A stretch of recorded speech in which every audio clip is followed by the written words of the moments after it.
Oh, we gotta show up for women's sports. We gotta support women's sports. We would never say that. Like, I need to support the NFL. It sounds like ridiculous saying it, right? Michelle Wie West. Michelle Wie West. And I've got the golf legend, Michelle Wie West. What's up? It's amazing to see the boom in ownership in women's teams, and people shouldn't feel bad about saying something bad about their favorite sports team or their least favorite sports team, women's sports team or athlete. Like, it feels less of a charity aspect versus like a real thing that people want to talk about. I think now we're saying that if it's there, people show up.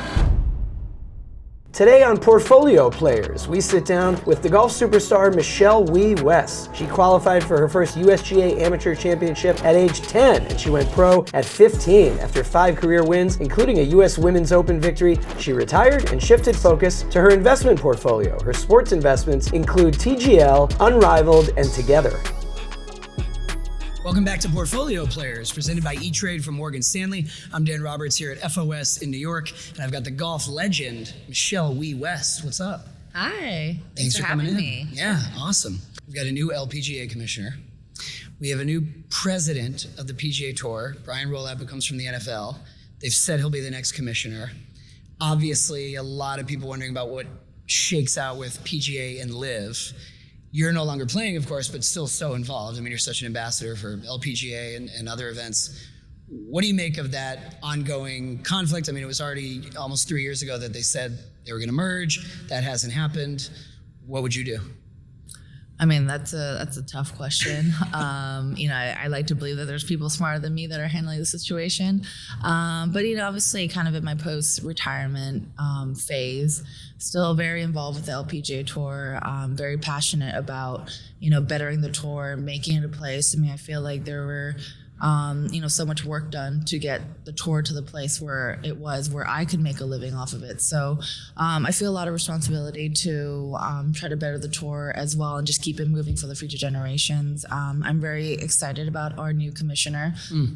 We talk a lot about the state of the tour, the future of the tour. I think he is extremely bright. I think he has the right past job experiences to be the right person for the job. And I'm very excited to see where it all goes. We're here to talk about investing and money. And if we stick with LPGA, you are someone who obviously made more while playing from endorsement deals, even though you earned so much on the course too. And purses have gone up since then. But do you have thoughts on where sort of purses need to go in pro golf? And when you get to a certain level, you are earning more from deals related to golf, but off the course winnings. Honestly, I think it's kind of leveling out on our tour. I think players are making multi-million dollars on the course every year. So I think it's leveling out in terms of endorsement deals. You're not seeing athletes sign endorsement deals like in the past, I feel like. So I think things are leveling out. Players are making a lot more on the course, especially in golf, because our purses have gone up every single year, which is amazing. But I think the players still need to work together. It's an interesting place, LPGA, because we're not represented by a player union, or we're not employees or anything. We're all independent contractors. So getting 150 independent contractors together to work together without a union is a very interesting place. But I think everyone has a common goal of wanting to increase purses. What can we do to better our broadcast? What can we do to better our product? So I think you have to have at least a good collective, which I think is happening on the LPGA Tour. But yeah, it always makes for an interesting workplace when you have 150 independent contractors. Yeah. Let's talk about TGL, which is this, newish. We've done one season of this golf league, and it's part simulator, it's part, physical, and Tiger and Rory behind it. You are an investor in one of the teams, the LA Golf Club. What did you think about year one, and what attracted you to TGL? What's exciting about it? Yeah, I thought the new version of it, like the technology aspect that TGL is bringing into the sport, is really fun. It's never going to take over green grass sports. I mean, golf. That's always going to be the main thing. But I think there's different versions of golf now. You see Pop Stroke, which is mini putt. You see Top Golf, which is like driving range golf. TGL is kind of leading the simulator golf scene. And it's fun to watch. It's a shorter and more condensed format. You're starting to see a lot more personalities are being mic'd up, the tunnel fit and all of that. And, especially all the technology that you see on the green. And then with the green rotating, I think it provides a very good complementary aspect for golf. And I think it's going to bring in a lot more casual golfers and just be like, hey, there's different formats of golf that you can get into. You don't have to be the 18-hole, green grass golfer to be considered a golfer. You can just, play golf at a simulator, at a bar. You can go to Top Golf and consider it a golfer. I think there's so many versions of it. I think TGL really opens that up and showcases that, even pro golfers, we can get competitive on a simulator. And I think first season went great. I think it was well received on TV and in person. It was a lot of fun. So I'm excited to see where it grows. When will we see women's TGL? Yeah, Will you be involved in that? I would love to. I think we'll see. We'll see what happens. I can't say too much. Okay, can't say too much. Got it. We can always break a little news here. Yeah, I know, exactly. Breaking news. It is interesting because I feel like for years already, we've heard that golf needs to get younger or more exciting, but it's also such a traditional, game. Mm-hmm. But do you feel like there's kind of a movement to try and get younger people interested? Of course, and that applies to both levels. There's getting younger people watching pro golf, and then there's also getting younger people playing golf, participating. So these things are pretty crucial for that. Yeah, I think that's why I think events like Solheim Cup, Ryder Cup, President's Cup are so crucial in gaining new fans. I think big events like that, it just gets people to the golf course. I think once you see it in person, watch it in person, you kind of get hooked. And all you need to do is get a golf club in someone's hand, whether that's putt-putt or like Top Golf or anything like that.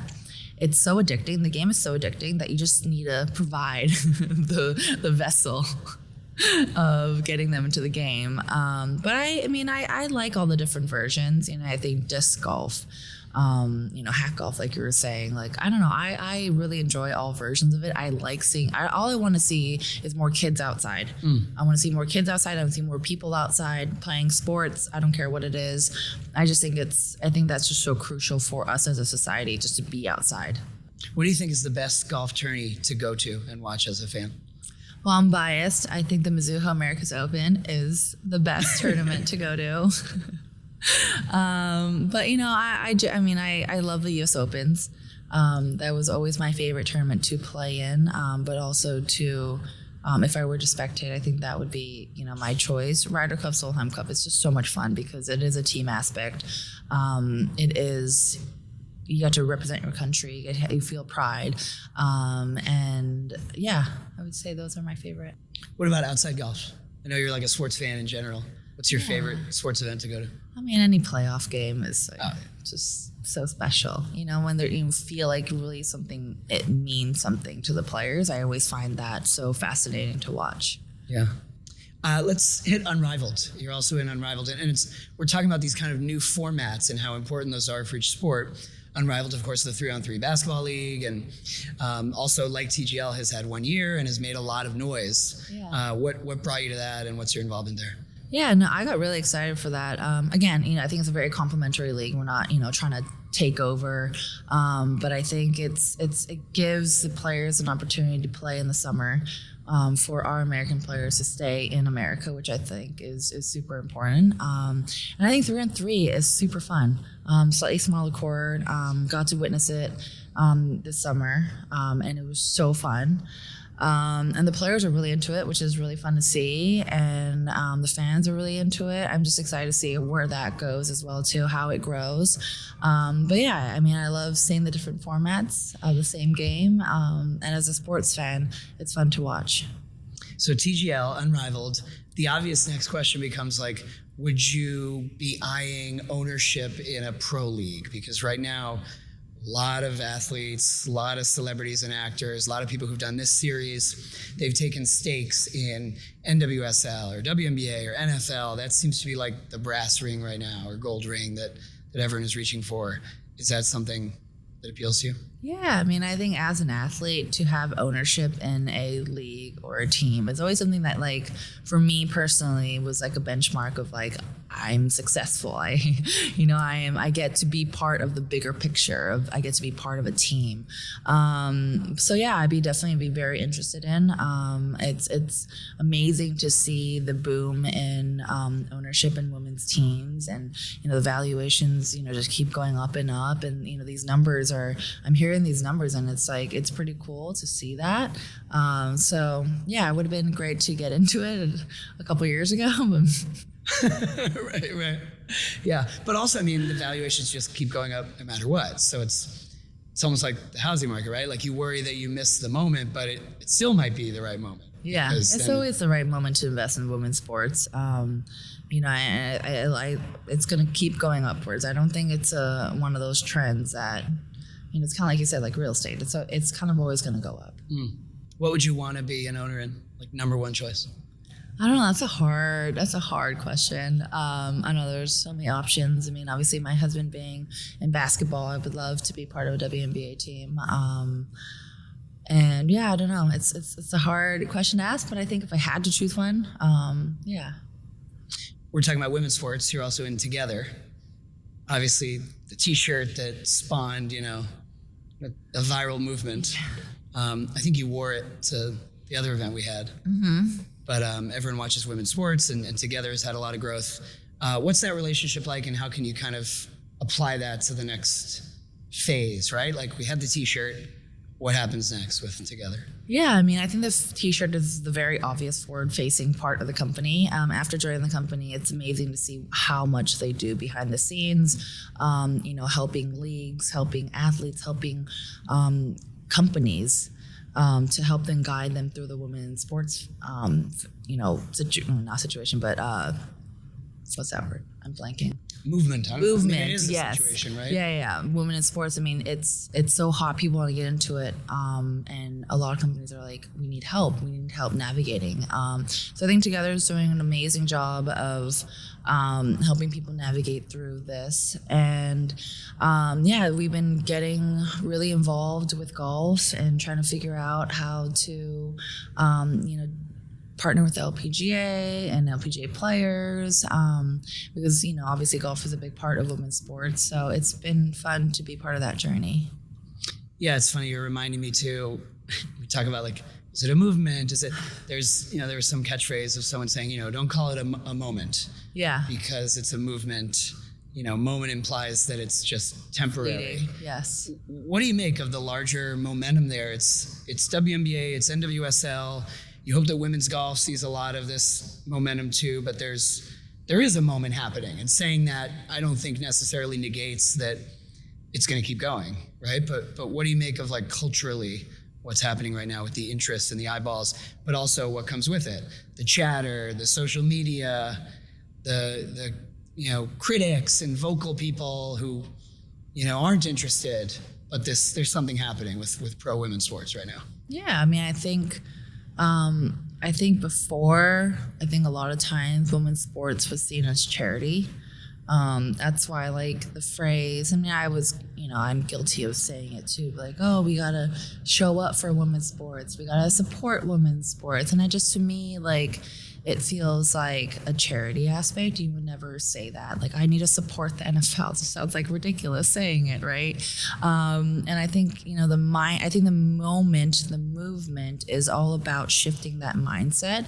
I mean, you guys say it as well too at Front Office Sports, like, women's sports is good business. Big business. It's not good charity. You don't say good charity. You don't say, like, so I think it's amazing, the chatter, the debates, the critics. I think that's all part of it, right? I mean, you see male athletes, you see sports teams just get ripped apart in the media. I think that's good. I think it's not just about, people shouldn't feel bad about saying something bad about their favorite sports team or their least favorite sports team, women's sports team or athlete. Like, I like it when we have this conversation. I just feel like it feels less of a charity aspect versus like a real thing that people want to talk about. I think now we're saying that, if it's there, people show up. People are excited about it. You're seeing, women's sports bars. You're seeing, largest attendance when, recently Bay Area FC, they broke their attendance. Like if you build it, people will come. And the Valkyries are a great example for how profitable women's sports can be. So I think that's the moment. I think the moment is the shift. I think the shift is the moment, and I think the momentum forward is, how we're going to take that and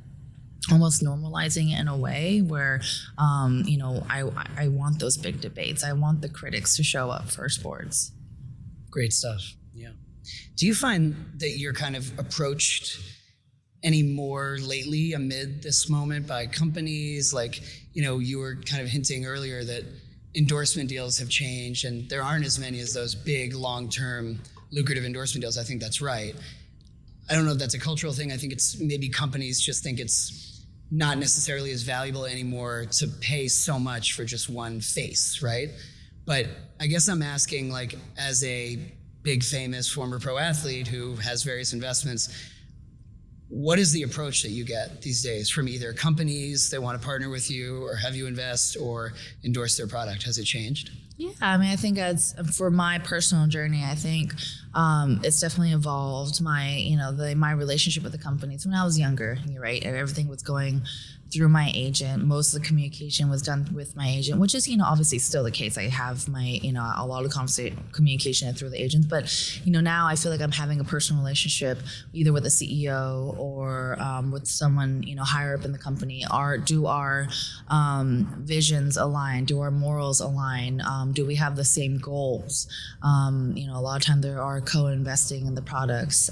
So I think I feel like you see that with a lot of athletes as well too. It's not just about here, I'm going to pay you X amount of dollars just to promote any product. I feel like there was a time and day for that where, I would be like, yeah, sure. Yeah. Like, the dollar sign is, probably the most important. But, as I'm getting older, getting to know, again, there's people with real feelings behind these companies and you kind of have to jive with them. You kind of have to align with what they're trying to do and what you're trying to do. So it's been a fun experience on the endorsement side for me as well too recently. What's something you're not in that you want to be? I'm a huge fan of consumer products. So there's always, products that I always enjoy. And then, when I either meet the founder or, someone from the company, I get pretty excited about it. But yeah, I love shopping. I love consumer products. So I get pretty easily excited about things. Let's end on this. We always like to get advice from people. And you've been through it, done it all. What are some of the best decisions you've made with your money? And then what about mistakes? I think being smart. I credit a lot of this to my parents because I turned pro when I was 15. So, I didn't know anything about anything. I don't know if I really still do, to be honest, but my parents did a really amazing job setting up, trusts and accounts and, just layers of protection and, finding the right team to handle that. And yeah, I think mistakes, I don't know. Just frivolous buys. Yeah. Shopping, do I need this many handbags? I don't know. Is that my mistake? I don't know, yeah. No big mistakes. That's a pretty good thing to be able to say. I guess so. Or at least not memorable ones. Who do you look at in sports that you think like they've done it right in terms of off the course or off the court or off the field? Their brand, their investments, the decisions they've made post-sports. Yeah, I think Serena Williams is the benchmark for people who did it right. Starting her venture fund, investing in women, doing it with purpose. And, I've gotten to spend some time with her husband as well, too, Alexis as well. And it's just amazing to see both their passion in women in sports. So they're someone that I definitely look up to. I was talking to Larry Fitzgerald quite a bit as well about his post-career endeavors, and it's just so he's so impressive in all the things that he does. And, you know, I think the Manning brothers as well, too, with their production, just doing things that make them happy. And, you know, they're really smart about it and capitalizing on it. So there's a lot of athletes that I look up to. And hopefully, you know, one day I can, you know, make an impact like they have. Yeah, I'm hearing some NFL names in there. So, and also a little media, some media interest. Yeah. So I'm going to be looking out for the MWW media empire. Awesome. Michelle, thanks so much. Thank you.